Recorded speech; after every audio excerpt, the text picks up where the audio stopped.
ತೆಗೆದ್ರೆ ಎಲ್ಲರೂ 127ನೇ ಅಧ್ಯಾಯ.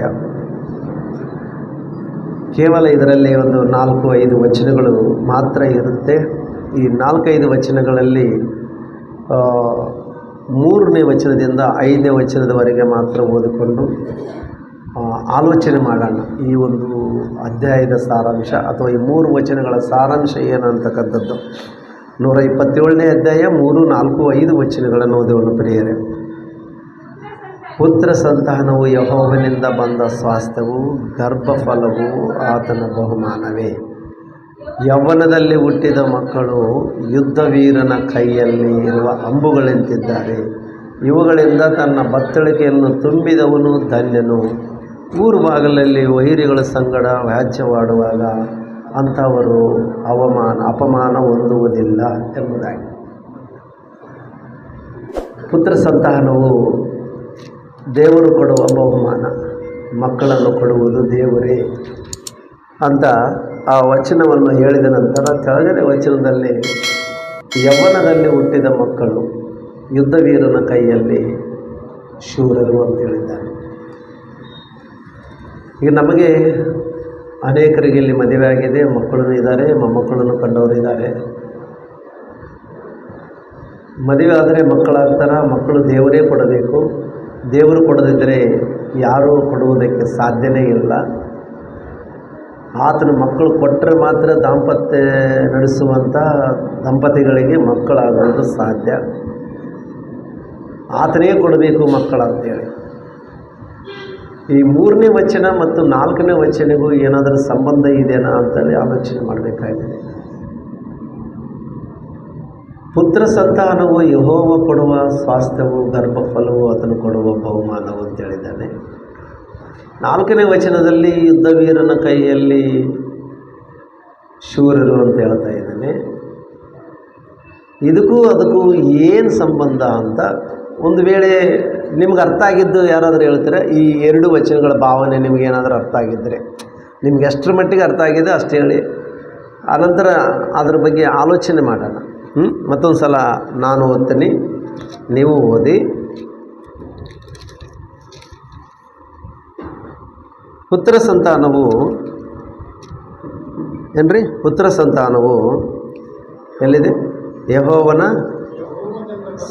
ಸ್ವಾಸ್ಥ್ಯವು, ಗರ್ಭಫಲವು ಆತನ ಬಹುಮಾನವೇ. ಯೌವನದಲ್ಲಿ ಹುಟ್ಟಿದ ಮಕ್ಕಳು ಯುದ್ಧವೀರನ ಕೈಯಲ್ಲಿರುವ ಅಂಬುಗಳಂತಿದ್ದಾರೆ. ಯೌವನದಲ್ಲಿ ಹುಟ್ಟಿರುವ ಮಕ್ಕಳು ಯುದ್ಧವೀರನ ಕೈಯಲ್ಲಿ ಅಂಬುಗಳಂತಿದ್ದಾರೆ. ಇದರ ಅರ್ಥ ಹೇಳ್ರಿ ನನಗೆ. ನಿಮ್ಗೆ ಎಷ್ಟರ ಮಟ್ಟಿಗೆ ಅರ್ಥ ಆಗಿದೆ ಅಷ್ಟರ ಮಟ್ಟಿಗೆ ನನಗೆ ಅರ್ಥ ಆಗಿದೆ.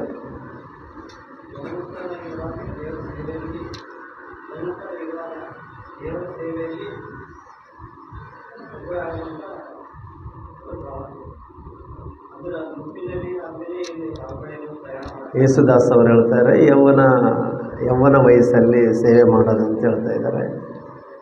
ನೀವೇನು ಹೇಳ್ತೀರಮ್ಮ? ಯೌವನ ಕಾಲದಲ್ಲಿ ಹುಟ್ಟಿದ ಮಕ್ಕಳು. ಯಾವ ಕಾಲದಲ್ಲಿ ಹುಟ್ಟಿದ ಮಕ್ಕಳು? ಯೌವನ ಕಾಲದಲ್ಲಿ ಹುಟ್ಟಿದ ಮಕ್ಕಳು, ಪ್ರಾಯದಲ್ಲಿ ಹುಟ್ಟಿದ ಮಕ್ಕಳು. ನಾವು ಮದುವೆ ಮಾಡೋದು ಕೂಡ ಪ್ರಾಯದಲ್ಲೆಲ್ಲ. ಮಕ್ಕಳಿಗೆ ವಯಸ್ಸು ಬಂದೈತೆ, ವಯಸ್ಸು ಬಂದೈತೆ, ಮಕ್ಕಳಿಗೆ ಮದುವೆ ಮಾಡಬೇಕು ಅಂತ ಆ ವಯಸ್ಸಿಗೆ ತಕ್ಕ ವಯಸ್ಸಿಗೆ ಮದುವೆ ಮಾಡಬೇಕು. ವಯಸ್ಸಾದ ಮೇಲೆ ಮದುವೆ ಮಾಡಿದರೆ ಏನು ಪ್ರಯೋಜನ ಅಂತೇಳಿ ಹಿರಿಯರು ಮಾತಾಡ್ತಿರ್ತಾರೆ. ಒಂದು 20ರಿಂದ 30 ಅವನಿಗೆ ಮದುವೆ ಮಾಡಿ ಮುಗಿಸ್ಬಿಡ್ಬೇಕು ಅಂತೇಳಿ ಯೌವನ ಕಾಲದಲ್ಲೇ ಮದುವೆ ಮಾಡ್ತಾರೆ. ಯೌವನ ಕಾಲದಲ್ಲಿ ಮದುವೆ ಮಾಡಿದರೆ ಒಳ್ಳೆಯ ಮಕ್ಕಳು ಬಲಿಷ್ಠರು ಹುಟ್ಟುತ್ತಾರೆ ಅಂಥೇಳಿ, ಶೂರರು ಹುಟ್ಟುತ್ತಾರೆ ಅಂಥೇಳಿ ನಮ್ಮ ಜನ ಮಾತಾಡೋದು, ಹಿರಿಯರು ಮಾತಾಡೋದು ನಾವು ನೋಡ್ತಿರ್ತೇವೆ. ವಯಸ್ಸಾದ ಮೇಲೆ ಮಕ್ಕಳು ಹುಟ್ಟಿದರೆ ಅವನಿಗೆ ಏನು ಬಲ ಇರ್ತದೆ, ಇರ್ತದೆ ಅಂಥೇಳಿ ಒಂಥರ ಕೇರ್ಲೆಸ್ನೂ ಮಾಡ್ತಾರೆ. ಯಾವಾಗ ಮಾಡಬೇಕು ಮದುವೆ ಅಂದರೆ ಯೌವನದಲ್ಲೇ ಮಾಡಬೇಕು, ಯೌವನದಲ್ಲೇ ಮಕ್ಕಳು ಹುಟ್ಟಬೇಕು. ಇವಾಗ ಹುಟ್ಟದಿದ್ರೆ ಯಾವಾಗ ಹುಡ್ತಾರೆ ಮಕ್ಕಳು? ಅಬ್ರಾಹ್ಮಣ ಥರ ವಯಸ್ಸಾದ ಮೇಲೆ ಹುಡ್ತಾರೆ. ಅಂದರೆ ಯೌವನ ಕಾಲದಲ್ಲಿ ಹುಟ್ಟಿದ ಮಕ್ಕಳು ಅಂದ ತಕ್ಷಣ ನಮಗೆ ಯೌವನ ಕಾಲದಲ್ಲಿ ಅಂತಂದರೆ ನಿಜವಾಗಲೂ ನಮಗಿರುವಂಥ ಯೌವನ ವಯಸ್ಸನ್ನೇ ಲೆಕ್ಕಕ್ಕೆ ತೆಗೆದುಕೊಂಡು ಆ ಯೌವನ ಕಾಲದಲ್ಲಿ ಹುಟ್ಟಿದ ಮಕ್ಕಳು ಮಾತ್ರ ಬಲಿಷ್ಠರಾಗಿರ್ತಾರ ಅಂತೇಳಿ ಇವತ್ತು ಪ್ರಪಂಚದಲ್ಲಿ ಅನೇಕರು ಕೂಡ ಅರ್ಥ ಮಾಡಿಕೊಂಡು ಜೀವಿಸುವಂಥ ವ್ಯಕ್ತಿಗಳಾಗಿದ್ದಾರೆ. ಯೌವನ ಕಾಲ ಅಂತಂದರೆ ನಮಗಿರುವ ಒಂದು 20-25 ವಯಸ್ಸಿನ ಒಳಗೆ ಮದುವೆ ಮಾಡಬೇಕು, ಅವ್ರಿಗೆ ಆ ಕಾಲದಲ್ಲಿ ಮಕ್ಕಳಾಗ್ಬೇಕಂತನ, ಇನ್ನು ಬೇರೆ ಏನಾದರೂ ಅರ್ಥ ಇದೆನಾ? ಯೌವನ ಕಾಲದಲ್ಲಿ ಹುಟ್ಟಿದ ಮಕ್ಕಳು ಯುದ್ಧವೀರನ ಕೈಯಲ್ಲಿ ಅಂಬುಗಳಿಂತಿದ್ದಾರೆ. ಮತ್ತು ಈ ಯುದ್ಧವೀರನು ಯಾರು?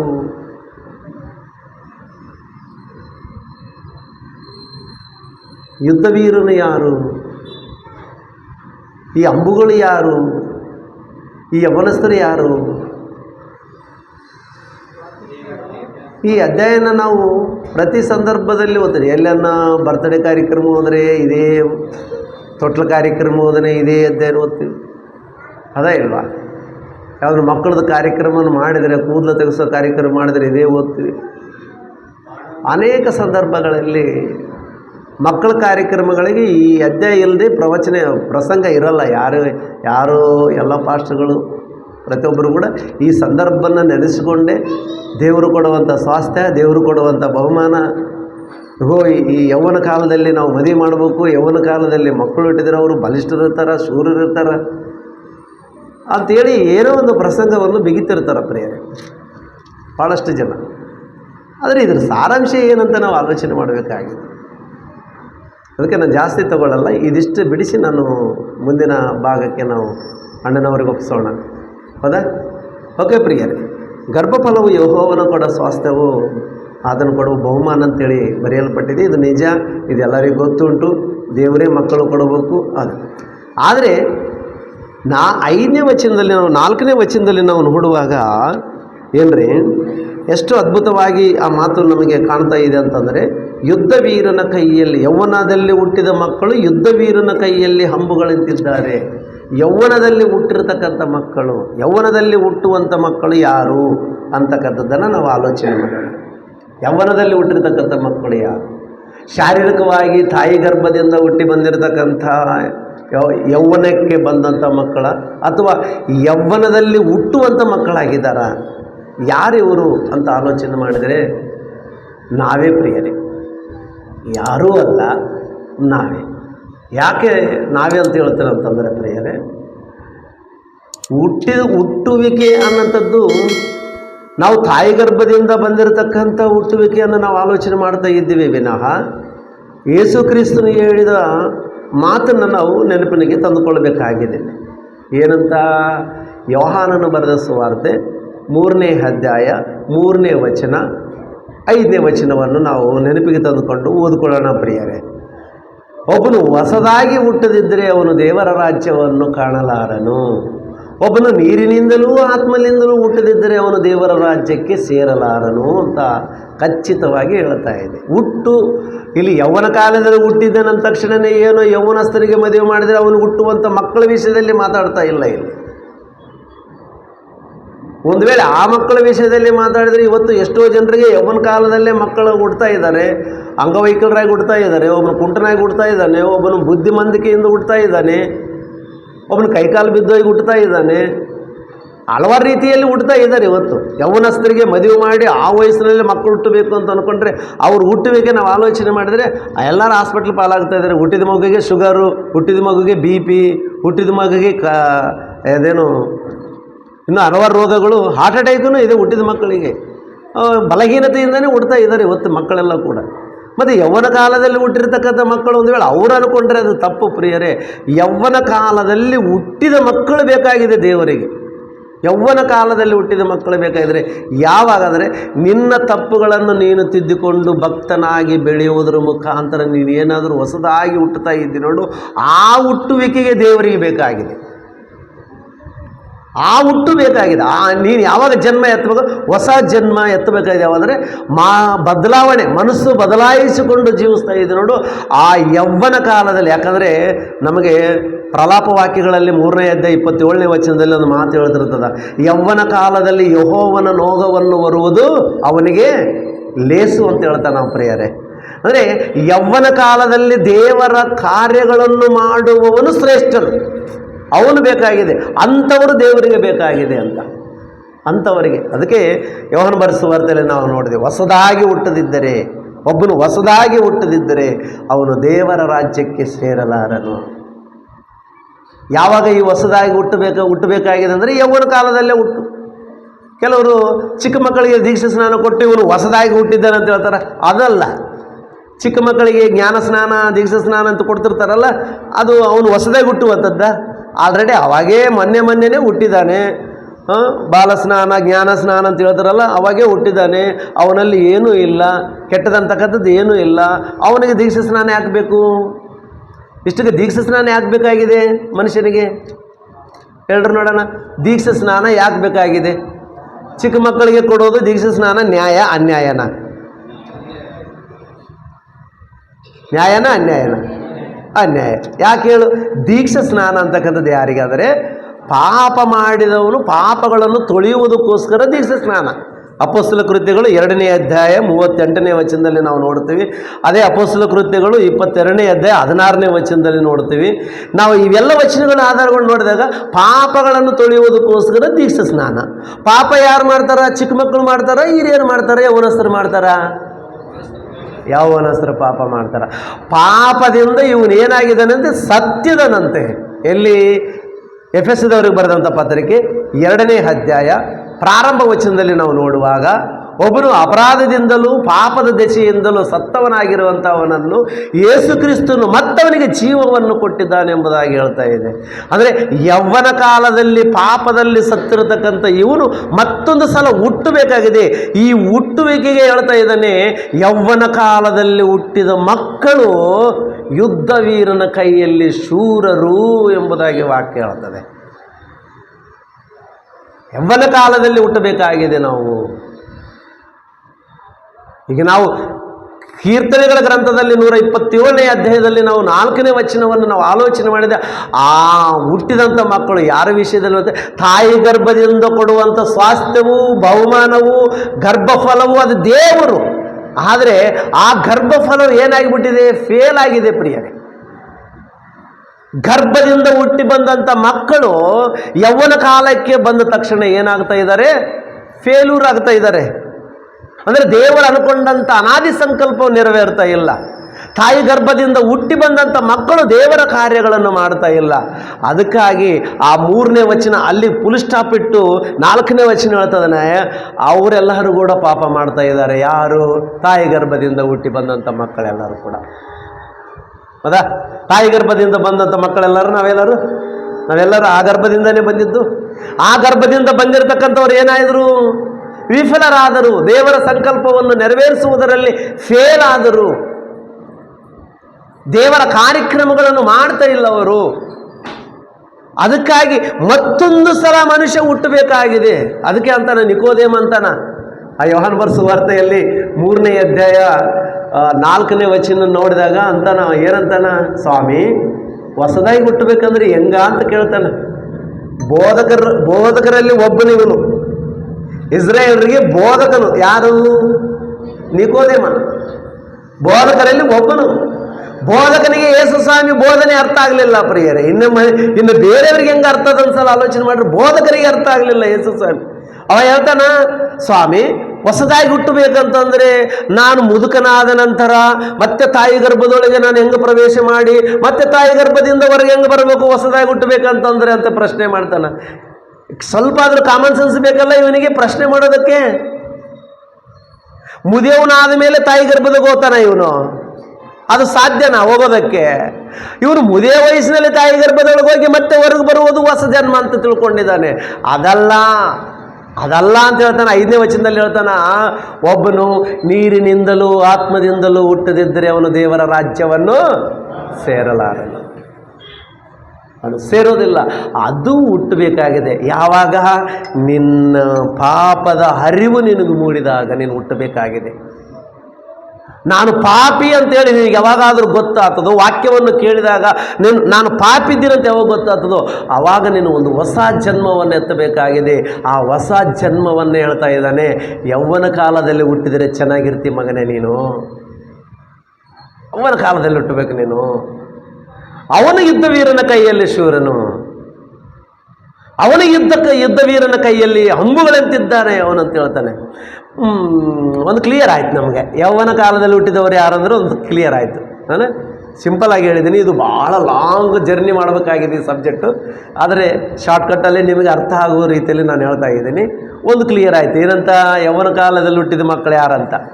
ಅದ ಅಂದರೆ ಹೊಸದಾಗಿ ಜೀವಿತವನ್ನು ಬದಲಾಯಿಸಿಕೊಂಡು ದೀಕ್ಷಾ ಸ್ನಾನ ತಗೊಂಡು ದೇವರಲ್ಲಿ ಭಯಭಕ್ತಿಯಿಂದ ದೇವರ ಕೆಲಸಗಳನ್ನು ಮಾಡುವುದಕ್ಕಾಗಿ ನಿಂತಿದ್ದಾನಲ್ಲ, ಇವನು ಯೌವನ ಕಾಲದಲ್ಲಿ ಹುಟ್ಟಿರ್ತಕ್ಕಂಥ ಮಗ, ಹೌದು, ಮಕ್ಕಳು.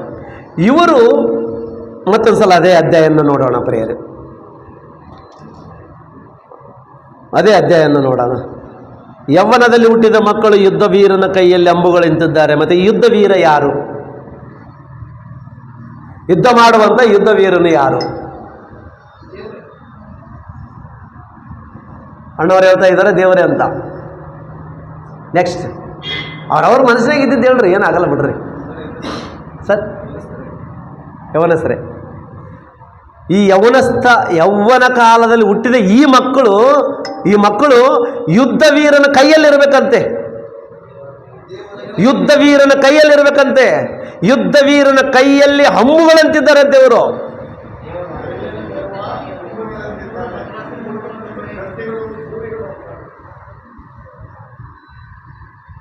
ಎಲ್ಲರೂ ಒಂದೇ ಸಲ ಮಾತಾಡಿರುವುದರಿಂದ ನನಗೇನು ಅರ್ಥ ಆಗಲಿಲ್ಲ. ಅಮ್ಮ, ಕ್ರಿಸ್ತನಲ್ಲಿರುವವರು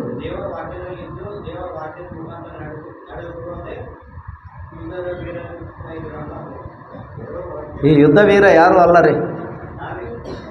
ಈ ಯುದ್ಧ ವೀರ ಸೇವಕನ ಕೈಯಲ್ಲಿ ಅಂಥವ್ರು ಇರ್ಬೇಕಂದ್ರೆ ಅಂಥವ್ರನ್ನಾಗ ತಯಾರು ಮಾಡ್ಬೇಕ್ರಿ ಸೇವಕರು. ಹಂಬುಗಳ ಥರ ತಯಾರು ಮಾಡ್ಬೇಕಂತ. ಹಂಬುಗಳ ಥರ ಒಬ್ಬ ಯುದ್ಧ ವೀರನು ಯುದ್ಧಕ್ಕೆ ಹೋಗುವಾಗ ಅವನು ಬತ್ತಳಿಕೆಯಲ್ಲಿ ಹಂಬುಗಳನ್ನು ಇಟ್ಟುಕೊಂಡಿರ್ತಾನೆ. ಒಂದೊಂದು ಬಾಣ ಬೀಸಿ ಹೊಡೆದ್ರೆ ಅವನು ಹೃದಯಕ್ಕೆ ಕಚ ಕಚ ಕಚ ಕಚ ಅಂತ ಅಲ್ಲೇ ಬಿದ್ದು ಸತ್ತು ಒದ್ದಾಡಿ ಸಾಯ್ಬೇಕಷ್ಟೇ ಅವನು. ಆ ಥರ ಇರಬೇಕಂತ. ಯಾರಿವ? ಒಬ್ಬ ಸೇವಕ. ಅಂಬುಗಳಲ್ಲಿ ಈ ಯೌವನದಲ್ಲಿ ಹುಟ್ಟಿರ್ತಕ್ಕಂಥ ಮಕ್ಕಳನ್ನು ಅಂಬುಗಳನ್ನು ಬತ್ತಳಿಕೆಯನ್ನಾಗಿ ಮಾಡಿಟ್ಕೋಬೇಕಾಗಿದೆ. ಒಂದು ಸೈನಿಕರನ್ನಾಗಿ ಮಾಡಿಟ್ಕೊಳ್ಬೇಕಾಗಿದೆ. ಒಬ್ಬ ಯುದ್ಧ ವೀರನು ಯಾರು ಅಂತಂದರೆ ಯುದ್ಧ ಮಾಡುವುದಕ್ಕೆ ಸನ್ನದ್ಧನಾಗಿರತಕ್ಕಂಥ ಸೇವಕನು. ನಿಮಗೆ ಅರ್ಥ ಆಗ್ಬೇಕಂದ್ರೆ ಒಬ್ಬ ಸೇವಕ ಯಾವಾಗಲೂ ರೆಡಿಯಾಗಿರ್ಬೇಕು. ಯಾವುದಕ್ಕ? ದುಷ್ಟನ ಸಂಗಡ ಹೋರಾಟ ಮಾಡುವುದಕ್ಕೂ, ಬೈಬಲ್ ಮೇಲೆ ತಪ್ಪಾದಂಥ ಅಭಿಪ್ರಾಯಗಳನ್ನು ವ್ಯಕ್ತಪಡಿಸಿದಾಗ ಅವರೊಂದಿಗೆ ಹೋರಾಡುವುದಕ್ಕೂ ಸನ್ನದ್ಧನಾಗಿರಬೇಕು. ಒಬ್ಬ ಸೇವಕ ಏನು ಮಾಡ್ತಾನಂದರೆ ಇವತ್ತು ವಿಶ್ವಾಸಿಗಳನ್ನು ತನ್ನ ಸ್ವಾರ್ಥಕ್ಕಾಗಿ ಬಳಸಿಕೊಳ್ಳುವಂಥ ಸೇವಕರಾಗಿದ್ದಾರೆ. ತಮ್ಮ ಫ್ಯಾಮಿಲಿ ಕೆಲಸ ಮಾಡುವುದಕ್ಕಾಗಿ ಸೇವಕರು ವಿಶ್ವಾಸಿಗಳನ್ನು ಬಳಸಿಕೊಳ್ತಿದ್ದಾರೆ. ನಮ್ಮ ಮನೆಗೆ ನೀರಿಲ್ಲ ತಂದು ಕೊಡ್ತೇವೆ, ನಮ್ಮ ಮನೆಗೆ ತರಕಾರಿ ಇಲ್ಲ ತಂದು ಕೊಡ್ತೇವೆ, ನಮ್ಮ ಮನೆಗೆ ಅದಿಲ್ಲ ತಂದು ಕೊಡ್ತೇವೆ, ನಮ್ಮ ಮನೆಗೆ ಅಮ್ಮ ನಮ್ಮ ಮನೆಗೆ ಒಂದು ಸಲ ಬಂದು ಹೋಗು, ಸ್ವಲ್ಪ ಮುಸ್ರೆ ಇದೆ ತೊಳ್ಕೊಂಡು ಹೋಗು. ಆ ಮುಸ್ರೆ ತೊಳೆಯುವುದಕ್ಕೆ, ಕಸ ಗುಡಿಸುವುದಕ್ಕೆ, ಬಟ್ಟೆ ವಾಶ್ ಮಾಡುವುದಕ್ಕೆ ವಿಶ್ವಾಸಿಗಳನ್ನು ಇಂಥದಕ್ಕೆ ಯೂಸ್ ಮಾಡಿಕೊಂಡು ವಿಶ್ವಾಸಿಗಳಿಗೆ ನಿಜವಾದಂಥ ಜ್ಞಾನ ಇಲ್ಲದವರನ್ನಾಗಿ ಮಾಡಿಬಿಟ್ಟಿದ್ದಾರೆ ಪ್ರಿಯರೇ. ಇವರು ಯುದ್ಧ ವೀರರ, ಇವ್ರ ಕೈಯಲ್ಲಿ ಬೆಳೀತಕ್ಕಂಥವರು ಶೂರರಾಗೋದಕ್ಕೆ ಸಾಧ್ಯನಾ? ಇವನು ಯುದ್ಧ ವೀರನಾಗಿರ್ಬೇಕಂದ್ರೆ ಯುದ್ಧ ವೀರನು ಯಾವಾಗಲೂ ಕೂಡ ತನ್ನ ಬತ್ತಳಿಕೆಗಳನ್ನು ಚೂಪ್ ಮಾಡ್ಕೊಂಡಿರ್ತಾನ. ಯಾಕೆ? ಶತ್ರುಗಳ ಮೇಲೆ ಯುದ್ಧ ಮಾಡುವುದಕ್ಕಾಗಿ ರೆಡಿಯಾಗಿರ್ಬೇಕೇನು. ಅದಕ್ಕೆ ಯಾವಾಗಲೂ ಅವನು ಏನು ಮಾಡ್ತಾನಂದರೆ ಹಂಬುಗಳಲ್ಲಿ ಇರತಕ್ಕಂಥ ಬತ್ತಳಿಕೆಗಳನ್ನು ಚೂಪ್ ಮಾಡ್ಕೊಂಡು ರೆಡಿಯಾಗಿರ್ತಾನೆ ಯುದ್ಧ ಮಾಡೋದಕ್ಕೆ. ಅವ್ರು ಏನು ಕೆಲಸ ಇರ್ತೋ ಬಿಡ್ತೋ ಏನು ಮಾಡ್ತಾರೋ ಗೊತ್ತಿಲ್ಲ. ನೀವೆಲ್ಲರೂ ದೇವ್ರ ಕೆಲಸ ಮಾಡಬೇಕು, ದೇವರಿಗಾಗಿ ಬದುಕಬೇಕು, ದೇವರಿಗಾಗಿ ಸಾಯ್ಬೇಕು ಅಷ್ಟೇ.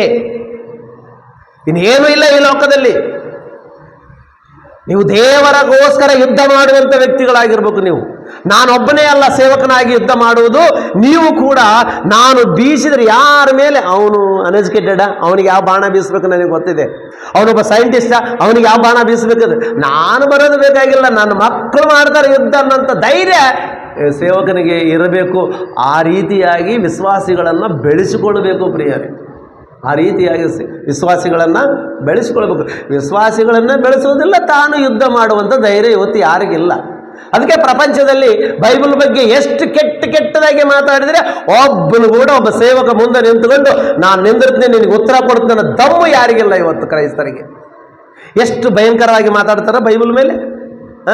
ಅವನಿದ್ದಾನೆ ಆಂಧ್ರದಲ್ಲಿ ರಾಧಾ ಮನೋಹರ್ ದಾಸ್ ಅಂತೇಳಿ, ಎಷ್ಟು ಕೆಟ್ಟ ಭಾಷೆಯಿಂದ ಯೇಸು ಕ್ರಿಸ್ತನ ಬಗ್ಗೆ ಮಾತಾಡ್ತಾ ಇದ್ದಾನೆ. ಯೇಸು ಕ್ರಿಸ್ತನು ಒಬ್ಬ ವ್ಯಭಿಚಾರಕ್ಕೆ ಹುಟ್ಟಿದವನಂತೇಳಿ ಮಾತಾಡ್ತಾ ಇದ್ದಾನೆ. ಅವ್ರಿಗೆ ಯಾರು ಉತ್ತರ ಕೊಡೋರಿದ್ದಾರೆ ಒಂದ್ಸಲ ಆಲೋಚನೆ ಮಾಡ್ರಿ. ನಮ್ಮ ಕರ್ನಾಟಕದಲ್ಲಿ ಹೊಸಪೇಟೆಯಲ್ಲಿ ಒಬ್ಬನಿದ್ದಾನೆ, ಅವನ ಹೆಸರು ಬಾಲಾಜಿ. ಅವನು ನಮ್ಮ ಕರ್ನಾಟಕದಲ್ಲಿ ಇದ್ದಾನೆ. ಎಷ್ಟು ಅವ್ಯಾಸ ಮಾತುಗಳಿಂದ, ಕೆಟ್ಟ ಕೆಟ್ಟ ಮಾತುಗಳಿಂದ ಮಾತಾಡ್ತಾ ಇದ್ದಾನೆ. ಅದಕ್ಕೆ ಉತ್ತರ ಕೊಟ್ಟದಕ್ಕೆ ರಾಮು ಸಾರ್ ಮೇಲೆ ಕೇಸು. ಅವನಿಗೆ ಸರಿಯಾದಂಥ ಉತ್ತರ ಕೊಟ್ಟರೆ ಅವನು ಬೇರೆ ಬೇರೆ ರೂಟ್ನಲ್ಲಿ ಬಂದು ನಮ್ಮನ್ನು ಹೊಡೆಯೋದಕ್ಕೆ ಬಂದಾರ, ನಮ್ಮ ಮೇಲೆ ದೌರ್ಜನ್ಯ ಮಾಡೋದಕ್ಕೆ ಬಂದಾರ ಅಂತೇಳಿ ಕೇಸ್ ಮಾಡಿದ್ದಾರೆ. ಪಾಪ ಈಗ 2 ವರ್ಷ ಆಯಿತು ಪೇಚಿಗೆ ಕೋರ್ಟಿಗೆ ತಿರುಗುತ್ತಾ ಇದ್ದಾರೆ. ಯಾಕ ಉತ್ತರ ಕೊಡೋ ಗಂಡಮಗ ಒಬ್ಬನೇ ಇದ್ದಾನ. ಮತ್ತೆ ಇವೆಲ್ಲರೂ ಶೂರರ, ಯುದ್ಧ ವೀರರ? ಇಲ್ಲದೆ ಯಾರು ಸಭೆಯಲ್ಲೆಲ್ಲ ಕುಂತ್ಕೊಂಡು ಚಪ್ಪಳೆ ಪಡ್ಕೊಂಡು ಕುಂದಿರ್ತಕ್ಕಂಥವ್ರ? ಅಲ್ಲಿ ಹೇಳ್ತಾನ ಯುದ್ಧ ವೀರನಾಗಿರ್ಬೇಕು, ನಿನ್ನ ಕೈಯಲ್ಲಿ ಬೆಳೀತಕ್ಕಂಥವ್ರು ಅಂಬುಗಳಂತಿರ್ಬೇಕಂತ ವಾಕ್ಯ ಹೇಳ್ತಾ ಇದೆ. ಪ್ರಿಯರೇ, ನೀನು ಯಾವ ಗಡಮಗಯ್ಯ? ನೀನು ಒಬ್ಬ ಸೇವಕನಾದ ಮೇಲೆ ಧೈರ್ಯಶಾಲಿಗಳಾಗಬೇಕು. ಯಾರು? ಅಪೊಸ್ತಲರಾಗಿರ್ತಕ್ಕಂಥವ್ರು ಧೈರ್ಯಶಾಲಿಗಳು. ಪೌಲನು ಧೈರ್ಯಶಾಲಿ, ಒಂದು ಪೇತ್ರನು ಧೈರ್ಯಶಾಲಿ, ಒಬ್ಬ ಆಂದ್ರೇಯನು ಧೈರ್ಯಶಾಲಿ, ಬೈಬಲ್ನಲ್ಲಿ ಇರ್ತಕ್ಕಂಥ ಪ್ರವಾದಿಗಳು ಧೈರ್ಯಶಾಲಿಗಳು. ಏನ್ರಿ ಎಂಥ ಯುದ್ಧ ವೀರನಂತಂದರೆ ನಾನು ಒಬ್ಬ ವ್ಯಕ್ತಿನ ತೋರಿಸ್ತೇನೆ. ಅವನು ಯಾರಂದರೆ ಏಲಿಯಾ. ಇಡೀ ಸಮಾಜಕ್ಕೆ ತಿರುಗಿ ಬಿದ್ದು ಒಬ್ಬಂಟಿಗನಾಗಿ ಹೋರಾಟ ಮಾಡಿರ್ತಕ್ಕಂಥವನು. ಅವನು ಯುದ್ಧ ವೀರನು. ಅವನ ಕೈಯಲ್ಲಿ ಬೆಳೆದಿರತಕ್ಕಂಥ ಎಲಿಷನು ಕೂಡ ಅಂಬುಗಳಂತೆ ಕೆಲಸ ಮಾಡಿಬಿಟ್ಟ. ಪ್ರಿಯರೇ, ನಿಜವಾಗಲು ಅಂತಂದರೆ ನನ್ನ ಗುರು ಹೇಗೋ ನಾನು ಹಾಗೆ. ಏನು ಕಲಿಸಿಕೊಟ್ಟ ಎಲಿಷನಿಗೆ? ಏಲಿಯ ಏನು ಕಲಿಸಿಕೊಟ್ಟ ಅಂತಂದರೆ ದೇವರ ಶಕ್ತಿ ಅಂತಕ್ಕಂಥದ್ದನ್ನು ಕಲಿಸಿಕೊಟ್ಟ. ನಾವು ದೇವರ ಮಕ್ಕಳಾಗಿದ್ದೇವೆ, ನಮಗೆ ಅಡ್ಡಿ ಯಾರಿಲ್ಲ ಅಂತಕ್ಕಂಥದ್ದನ್ನು ಕಲಿಸಿಕೊಟ್ಟ. ಅವ ನಿಜವಾದಂಥ ಗುರು. ಇಡೀ ಸಾಮ್ರಾಜ್ಯಕ್ಕೆ, ಆ ಒಂದು ದೇಶದಲ್ಲಿ ಇಸ್ರಾಯೇಲರು ಕೂಡ ಅನ್ಯ ದೇವತೆಗಳನ್ನು ಪೂಜೆ ಮಾಡುವಾಗ ಎಲ್ಲರೂ ಕೂಡ ಅನ್ಯ ದೇವತೆಗಳಿಗೆ ಅಡ್ಡ ಬಿದ್ದು ನಮಸ್ಕಾರ ಮಾಡುತ್ತಿದ್ದರೆ ಏಲಿಯ ಮಾತ್ರ ಸವಾಲಾಗಿ ನಿಂತುಕೊಂಡ, ನಿಮ್ಮ ದೇವರು ದೊಡ್ಡವನು, ನನ್ನ ದೇವರು ದೊಡ್ಡವನು. ಯಾಕೆ ವಾದ ವಿವಾದ? ನಾಯಿ ಥರ ನೀನು ಯಾಕೆ ಅರಸಿದ್ದಿ, ನಾನು ಯಾಕೆ ಅರಸಬೇಕು? ಒಂದಲ್ಲಿ ಕುಂತು ಸೆಟ್ಲ್ಮೆಂಟ್ ಮಾಡ್ಕೊಂಬರೋಣ, ಒಂದಲ್ಲಿ ಕುಂತು ಸೆಟ್ಲ್ಮೆಂಟ್ ಮಾಡೋಣ ಬನ್ನಿರಿ. ಪವರ್ ಆಫ್ ಗಾಡ್, ನಮ್ಮ ದೇವರು ದೊಡ್ಡವನು, ನಮ್ಮ ದೇವರು ಶಕ್ತಿಶಾಲಿ. ಒಂದು ವೇಳೆ ನಿನ್ನ ದೇವರು ಶಕ್ತಿಶಾಲಿ ಆಗಿದೆ, ನಿರೂಪಿಸ್ಕೊಳ್ಳಿ. ಅದು ರೀ ಯುದ್ಧ ವೀರನು ಅಂತಂದ್ರೆ ಅದು. 4 ಗೋಡೆಗಳ ಮಧ್ಯದಲ್ಲಿ ಕುಂತ್ಕೊಂಡು ಭಜನೆ ಆಡ್ಕೊಂತ ಕುಂತ್ರೆ ಅದು ಯುದ್ಧ ವೀರನ ಕೆಲಸವಲ್ಲ ಪ್ರಿಯರೇ. ಅದು ಯುದ್ಧ ವೀರನ ಕೆಲಸ ಅಲ್ಲವೇ ಅಲ್ಲದು. ಅವನು ಯಾವಾಗಲೂ ತನ್ನ ಸಭೆಯನ್ನು ಎಲ್ಲದಕ್ಕೂ ಸಿದ್ಧರನ್ನಾಗಿ ಮಾಡ್ಕೊಂಡಿರ್ತಾರಂತ ಪ್ರಿಯರೇ. ಎಲ್ಲದಕ್ಕೂ ಸಿದ್ಧ. ನಾನಲ್ಲ, ನನ್ನ ಮಕ್ಕಳು ಬರ್ತಾರೆ, ನಾನಲ್ಲ, ನನ್ನ ವಿಶ್ವಾಸಿಗಳು ಬರ್ತಾರೆ ನಿನ್ನ ಹತ್ರ ಮಾತಾಡೋದಕ್ಕೆ. ಆ ಥರ ಬೆಳೆಸಿಕೊಳ್ಬೇಕಾದ ಅದು ಹೇಳ್ತಾ ಇದ್ದಾನೆ. ಕೀರ್ತನೆಗಳ ಗ್ರಂಥ 127ನೇ ಅಧ್ಯಾಯದಲ್ಲಿ ಹೇಳ್ತಾ ಇದ್ದಾನೆ, ಯೌವನದಲ್ಲಿ ಹುಟ್ಟಿದ ಮಕ್ಕಳು ಯುದ್ಧ ವೀರನ ಕೈಯಲ್ಲಿರುವ ಅಂಬುಗಳಂತಿದ್ದಾರೆ. ಇವುಗಳಿಂದ ತನ್ನ ಬತ್ತಳಿಕೆಯನ್ನು ತುಂಬಿದವನು ಧನ್ಯನು. ಅವನು ಪಾಸ್ಟರ್, ಅವನು ಧನ್ಯನು, ಅವನು ಶ್ರೇಷ್ಠವಾದವನು. ಏನ್ರಿ, ಒಂದು 20 ವರ್ಷ ಕ್ರೈಸ್ತರಂತಾರೆ, ಒಂದು ಹಾಡಾಡೋಕ್ಕೂ ಬರಲ್ಲ, ಪ್ರಾರ್ಥನೆ ಮಾಡೋಕ್ಕೂ ಬರಲ್ಲ, ಸ್ಟೇಜ್ ಮೇಲೆ ಮೈ ಕೊಟ್ಟರೆ ನಡೀತಿರೋದು, ತುಟಿಗಳು ನಡೀತಿರ್ತಾವೆ, ಕೈ ಕಾಲು ನಡೀತಿರ್ತಾವೆ, ಏನೂ ಬರಲ್ಲ. ಇವರು ನಮ್ಮ ವಿಶ್ವಾಸಿಗಳು ಸರ್ 20 ವರ್ಷ ಆಯ್ತು ಸರ್ ನಮ್ಮಲ್ಲಿ ಇದ್ದಾರೆ. ಅದಕ್ಕೆ ದಂಡಪಿಂಡಗಳು 20 ವರ್ಷದಿಂದ ಏನು ಸಾಧಿಸ್ಯಾರ ಇವರು ಇಲ್ಲಿ? ನೀ ಏನು ಬೆಳೆಸಿದ್ದಿ, ನೀ ಏನು ಕಲಿಸಿದ್ದೆ ಅವರಿಗೆ ನೀನು? ಏನ್ರಿ, ಅದೇ ಮಗ ಹುಟ್ಟಿದಂದಿನಿಂದ ಮೊದಲುಗೊಂಡು ಅವನು ಶಾಲೆಗೆ ಹಾಕಿದ್ರೆ 20 ವರ್ಷದ ಪಡೆಗೆ ಡಿಗ್ರಿಗಳು ಎಲ್ಲ ಮುಗಿಸಿ ಪಾಸ್ ಆಗಿರ್ತಾರೆ ಅವನು. ಅದ ಲೋಕ ಸಂಬಂಧವಾದ ವಿದ್ಯೆ. ಅದೇ ನಿಮ್ಮ ಮಕ್ಕಳು. ಅವ್ರು 20 ವರ್ಷದಲ್ಲಿ ಒಂದೇ ತರಗತಿಯಲ್ಲಿ ಕುಂತ್ರೆ ನಿಮಗೆ ಹೆಂಗೆ ಅನಿಸ್ತದ ಹೇಳ್ರಿ ನೋಡೋಣ. 20 ವರ್ಷ ಒಂದೇ ತರಗತಿಯಲ್ಲಿ, ಒಂದೇ ಕ್ಲಾಸ್. ಈ ವರ್ಷ ಮುಗಿತು 1ನೇ ಕ್ಲಾಸ್, ಮುಂದಿನ ವರ್ಷ 1ನೇ ಕ್ಲಾಸ್ ರೀ. ನನ್ನ ಮಗ 5 ವರ್ಷ ಆದಮೇಲೆ ಕೇಳು, ನಿನ್ನ ಮಗ 1ನೇ ಕ್ಲಾಸೇ ಬರ್ದಾರ, ಅದ್ರ ಸುಮ್ಮನೆ ಇರ್ತೀಯ? ಲೋಕವಿದ್ಯೆಯಲ್ಲಿ ನಿನ್ನ ಮಗ ಡೆವಲಪ್ಮೆಂಟ್ ಆಗಬೇಕು. ನಿನ್ನಲ್ಲಿ ವಾಕ್ಯ ಕಲಿಯುವುದಕ್ಕೆ ಬಂದಿರತಕ್ಕಂಥವರಿಗೇನು ನೀನು ವಾಕ್ಯದ ಏನೂ ಕಲಿಸಲಾರದೆ ಇಲ್ಲೇ ಕುಂದರು, ನಾನಿಲ್ಲೇ ಕುಂದಿರ್ತೆ. ನಂದು ಸ್ಟೇಜು, ನಿಂದು ನೆಲ. ನಂದು ಬಾಲ್ಕನ್ ಟಿಕೆಟು, ನಿಂದು ನೆಲ ಟಿಕೆಟ್. ಸಿನಿಮಾ ನೋಡ್ದಂಗಿರುತ್ತೆ. ಯಾವಾಗಲೂ ಅಲ್ಲೇ ಅವನು, ನಾನು. ಅಲ್ಲ ಪ್ರಿಯರೇ, ಅನೇಕ ಭಕ್ತಾದಿಗಳು ತಮ್ಮ ಶಿಷ್ಯರಿಗೆ ಕಲಿಸಿಕೊಟ್ಟದ್ದೇನೆಂದರೆ ಯುದ್ಧ ಹೇಗೆ ಮಾಡಬೇಕಂತಕ್ಕಂಥದ್ದು ಕಲಿಸಿಕೊಟ್ರು, ಭಕ್ತಿನ ಹೇಗೆ ವೃದ್ಧಿ ಮಾಡಬೇಕಂತ ಕಲಿಸಿಕೊಟ್ರು, ದೇವರಲ್ಲಿ ಯಾವ ರೀತಿ ಬೆಳಿಬೇಕಂತಕ್ಕಂಥದ್ದನ್ನು ಕಲಿಸಿಕೊಟ್ರು, ನಾನು ಸತ್ತ ನಂತರ ನೀನು ಏನು ಮಾಡಬೇಕಾಗಿದೆ ಅಂತಕ್ಕಂಥದ್ದನ್ನು ಕಲಿಸಿಕೊಟ್ರು. ಯೇಸು ಸ್ವಾಮಿ ಸಾಯುವ ಮುನ್ನ 12 ಮಂದಿ ಶಿಷ್ಯರಿಗೆ ಹೇಳಿದ್ದೇನು, ನಾನು ಹೋಗ್ತಾ ಇದ್ದೀನಿ, ನೀವು ಸರ್ವಲೋಕಕ್ಕೆ ಹೋಗಿ ಸುವಾರ್ತೆಯನ್ನು ಸಾರಿರಿ, ಯಾರ್ಯಾರು ನಂಬುತ್ತಾರೋ ಅವರಿಗೆ ತಂದೆ ಮಗ ಪವಿತ್ರ ಆತ್ಮ ಹೆಸರಿನಲ್ಲಿ ದೀಕ್ಷಾಸ್ನಾನ ಕೊಡ್ರಿ, ನಾನು ನಿಮಗೆ ಕಲಿಸಿಕೊಟ್ಟಿದ್ದನ್ನೇ ಅವರಿಗೆ ಕಲಿಸಿಕೊಡ್ರಿ, ಹೆಚ್ಚಿಗೇನು ಬೇಡ, ನಾನು ಏನು ಕಲಿಸಿಕೊಟ್ಟೀನೋ ಅದನ್ನೇ ಅವರಿಗೆ ಕಲಿಸ್ಕೊಡ್ತಾ ಇದ್ದೀವ್ಯಾ? ಯೇಸು ಸ್ವಾಮಿ ಕಲಿಸಿಕೊಡ್ತಾ ಇದ್ದೀವ್ಯಾ? ಯೇಸು ಸ್ವಾಮಿ ಏನು ಕಲಿಸಿಕೊಟ್ಟಾರ ಕಲಿಸ್ಕೊಡ್ತೇವೆ ನಾವು. ಯೇಸು ಸ್ವಾಮಿ ದಶಮ ಭಾಗ ಕೊಡಂತ ಕಲಿಸ್ಕೊಟ್ಟಾನ ಶಿಷ್ಯರಿಗೆ, ಹೇಳ್ರಿ ಸಾಬ್ರೆ, ದಶಮ ಭಾಗ ಕೊಡ್ರಂತ ಕಲಿಸ್ಕೊಟ್ಟನ? ಅದು ಯೇಸು ಸ್ವಾಮಿ ಕಲಿಸಿಲ್ಲ, ನಾವು ಕಲ್ಸಕಚ್ಚಿ. ಕಾಣಿಕೆ ಕೊಡಲೇಬೇಕಂತ ಯೇಸು ಸ್ವಾಮಿ ಎಲ್ಲಾದರೂ ಕಲಿಸ್ಕೊಟ್ನ? ಇಲ್ಲ, ಅದು ನಾವು ಕಲಿಸ್ಕೊಡಕಚ್ಚಿ. ಯೇಸು ಸ್ವಾಮಿ ಏನು ಕಲಿಸಿಲ್ಲೋ ಅದು ನಾವು ಕಲಿಸ್ತಾ ಇದ್ದೀವಿ, ಯೇಸು ಸ್ವಾಮಿ ಏನು ಕಲಿಸಿದಾನೋ ಅದನ್ನು ಪಕ್ಕಕ್ಕಿಟ್ಟಿದ್ದೀವಿ ನಾವು. ಇದು ಯುದ್ಧ ವೀರನು, ಇವನು ಯುದ್ಧ ವೀರನು. ಇವನು ಯಾರಿಗೋಸ್ಕರ ಯುದ್ಧ ಮಾಡುವಂಥವನು? ದೇವರಿಗೋಸ್ಕರ ಯುದ್ಧ ಮಾಡುವಂಥವನಾಗಿರ್ಬೇಕು. ನಿನ್ನ ಕುಟುಂಬಗೋಸ್ಕರ ಯುದ್ಧ ಮಾಡುವಂಥವನಾಗಿರಬಾರ್ದು. ನೀನು ಕುಟುಂಬಕ್ಕೋಸ್ಕರ ಸಂಪಾದನೆ ಮಾಡುವುದಕ್ಕೋಸ್ಕರಲ್ಲ ನಿನ್ನ ಯುದ್ಧ. ಬೈಬಲ್ ಹಿಡ್ಕೊಂಡಿರುವುದು ದೇವರಿಗೆ ನ್ಯಾಯ ಒದಗಿಸಿಕೊಡುವುದಕ್ಕಾಗಿ ನಾವು ಯುದ್ಧ ಮಾಡುವವರಾಗಿದ್ದೇವೆ. ಇದು ನಮ್ಮ ಕೈಗೆ ಯಾಕೆ ಕೊಟ್ಟಿದ್ದಾನೆ? ಇದು ನಮಗೆ ಯುದ್ಧ ವೀರನ ಕೈಯಲ್ಲಿ ಅಂಬು ಅಂತೆ ನಮಗಿದೆ, ಇದು ಬತ್ತಳಿಕೆ ಅಂತ ಇದೆ, ಇದೊಂದು ಖಡ್ಗ ಅಂತ ಇದ್ದಾನೆ, ಇದೊಂದು ಕನ್ನಡಿ ಅಂತ ಇದ್ದಾನೆ, ಇದೊಂದು ಚಾಕು ಅಂತಿದ್ದಾನೆ. ಇದರಿಂದ ನಾವು ಇವತ್ತು ಹಿಡ್ಕೊಂಡು ಯುದ್ಧ ಮಾಡುವಂಥ ಯುದ್ಧ ವೀರರಾಗಿ ಕಾಣಬೇಕಾಗಿದೆ ಸಮಾಜದಲ್ಲಿ. ಆದರೆ ಏನು ಮಾಡ್ತಾ ಇದ್ದೀವಿ, ಏನಾಗ್ತಾ ಇದೆ ಸಮಾಜ? ಎಷ್ಟು ವಾಕ್ಯಗಳನ್ನು ಹೇಳಿದ್ರೆ ಬದಲಾವಣೆ ಆಗುತ್ತಿಲ್ಲ. ಕ್ರೈಸ್ತರು ಯಾಕೆ ಬದಲಾವಣೆ ಆಗ್ತಾ ಇಲ್ಲ? ಕ್ರೈಸ್ತರು ಯಾಕೆ ದೇವರ ವಾಕ್ಯ ಅರ್ಥ ಆಗ್ತಾ ಇಲ್ಲ? ಪ್ರಿಯರೇ, ಆಲೋಚನೆ ಮಾಡ್ರಿ. ಹೋಗೋಣ, ಸಾರೋಣ, ಅನೇಕರನ್ನು ರಕ್ಷಿಸೋಣ. ಅನೇಕ ಯೌವನ ಮಕ್ಕಳು ಚರ್ಚ್ಗಳಿಗೆ ಬರ್ತಾರೆ. ನಿಜವಾಗಲೂ ನಾನು ಭಾಳ ಚರ್ಚ್ಗಳಲ್ಲಿ ನೋಡ್ತಿರ್ತೀನಿ, ಎಲ್ಲರೂ ಯೌವನ ಮಕ್ಕಳೇ ಇರ್ತಾರೆ. ಆದರೆ ಏನೂ ಗೊತ್ತಿಲ್ಲ, ಪಾಪ ಏನೂ ಗೊತ್ತಿಲ್ಲ.